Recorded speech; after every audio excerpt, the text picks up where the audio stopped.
জিলাৰ প্ৰৱেশ পথত ৩৭ নং ৰাষ্ট্ৰীয় ঘাইপথত আমি অসমীয়া যুৱ মঞ্চই এই যি মিয়া বাংলাদেশী আছে, মিয়া বাংলাদেশী আমি সমগ্ৰ অসমতে আমি উজনি অসমত বিশেষকৈ আমি আৰম্ভ কৰিছোঁ। ডাঙৰ ডাঙৰ হৰ্ডিং লগাই অসমখনৰ জনসাধাৰণক আমি সজাগ কৰিবৰ বাবে আজি আমি এই পদক্ষেপ লৈছোঁ আৰু এই পদক্ষেপ আমাৰ সমগ্ৰ অসমতে হ'ব। প্ৰথমতে আমি আমাৰ নিজৰ এই উজনি অসমখনত আমি প্ৰথমতে আমি এই প্ৰভুত্বটো ৰাখিব লাগিব। সেয়ে প্ৰথমতে আমি উজনি অসমৰ পৰা আমি আগবাঢ়িম আৰু তাৰ মাজত আমি ক'ব বিচাৰিছোঁ আমাৰ দুটা শ্লোগানেই আছে যে মিয়া খেদক অসম বচক আৰু মিয়া খেদি অসমখন বাংলাদেশ হোৱাৰ পৰা ৰক্ষা কৰক। নহ'লে কিন্তু কথা অসমীয়া যুৱ মঞ্চৰ স্থিতি স্পষ্ট যে অনাগত দিনত আমাৰ যাতে খিলঞ্জীয়াসকল যাতে দুখত পৰিব নালাগে। আমাৰ উঠি অহা নৱপ্ৰজন্ম তেওঁলোকে যাতে কেতিয়া চকুলো টুকিব নালাগে। আমাৰ পাহোৱাল ডেকা যুৱক যুৱতী আছে, আমাৰ পাহোৱাল যুৱক যুৱতীয়ে আমাৰ কৰ্মমুখী হৈ কাম কৰিব জানে, কিন্তু এই মিয়া বুলি কৈ পিনি অকল যে মিয়া কৰ্ম সংস্কৃতি দেখুৱাই যে মিয়া আমাৰ পাব্লিকক আমাৰ যে অসমৰ জনসাধাৰণক যিটো তেওঁলোকে মানে এইটো ক'বলগীয়া কথা, এইটো মানে ব্লেকমেইলিং কৰি আছে, যিটো আমাৰ ইম'চনেল ব্লেকমেইলিং বুলি কয়, এইটো সহ্য নহ'ব। কিন্তু অসমীয়া যুৱ মঞ্চৰ পৰা স্থিতি স্পষ্ট, মিয়া খেদিবই লাগিব আৰু আমাৰ অসম চৰকাৰ তথা আমাৰ ভাৰত চৰকাৰৰ আমাৰ দাবী যে মিয়া খেদি অসমখন সুৰক্ষা কৰক।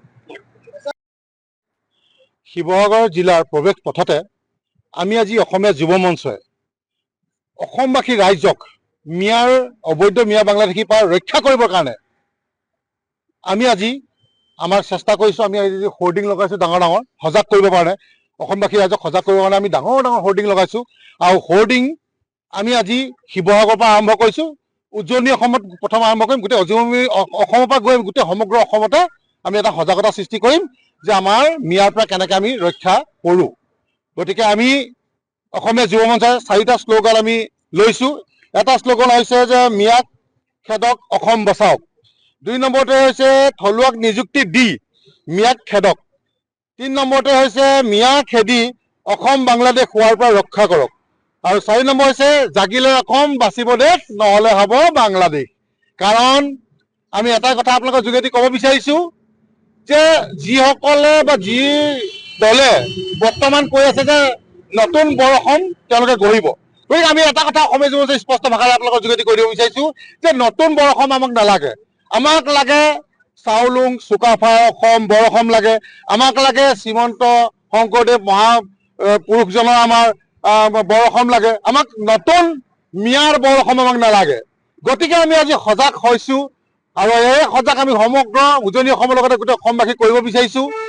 আৰু যে যোৱাকালি আপোনালোকে দেখিলে যে এজন মিয়া বাংলাদেশীয়ে তাৰ বয়স 70 বছৰ এজনী নাবালিকা ছোৱালীক ধৰ্ষণ কৰিছে। তাৰ আগত দুদিনৰ আগত উদলগুৰিত দুজনমান ধুৰন্ধৰ মিয়া যুৱকে কি কৰিলে, দুজনী ছোৱালী ৰেপ কৰিলে।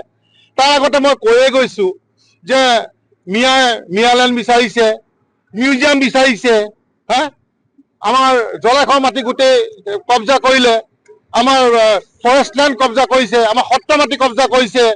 গতিকে এইখিনি উচ্ছেদৰ ক্ষেত্ৰত আমাৰ মুখ্যমন্ত্ৰী ডাঙৰীয়াই যথেষ্টখিনি পদক্ষেপ লৈছে, কৰি আছে, কিন্তু তেখেতেতো অকলে নোৱাৰিব।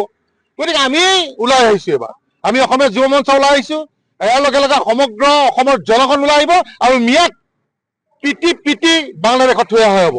ইয়াত কোনো কম্প্ৰমাইজ বিয়াৰ ক্ষেত্ৰত নহ'ব। গতিকে অসমবাসী ৰাইজ আপোনালোকৰ সজাগ হওক আৰু সেই সজাগ হ'বৰ কাৰণে এটা মেছেজ যাবৰ কাৰণে আমি ডাঙৰ ডাঙৰ হোৰ্ডিং লগাইছোঁ আৰু গোটেই সমগ্ৰ অসমতে আমি বৰ্তমান এতিয়া লগাবলৈ যাম। আৰু এটা কথা ক'ব বিচাৰিছোঁ যে মিয়া মানে চোৰ ডকাইত বা ড্ৰাগছ বেপাৰী, গৰু চোৰ, গাড়ী চোৰ, সকলোতে মিয়া মিয়া মিয়া। সৌদিনা দেখিলে আপোনালোকে লখিমপুৰত নকল সোণ ধৰিবলৈ যাওঁতে আমাৰ আৰক্ষী প্ৰশাসনৰ গাত হাত তুলি দিলে।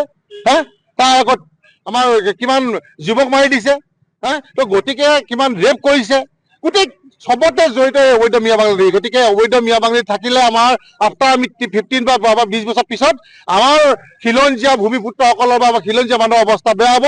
গতিকে আমি এটা আজি মেছেজ দিবৰ কাৰণে আমি অসম চৰকাৰক দাবী জনাইছোঁ যে অতি শীঘ্ৰে যিমান অবৈধ মিয়া বাংলাদেশী অসমত আছে সকলোকে তালি টোপোলা বান্ধাই একদম বাংলাদেশত থৈ আহিবলৈ বাবে আমি মুখ্যমন্ত্ৰীক আমি আহ্বান জনাইছোঁ। যিকোনো খবৰৰ বাবে যোগাযোগ কৰক আমাৰ এই নম্বৰত 9181 307 221।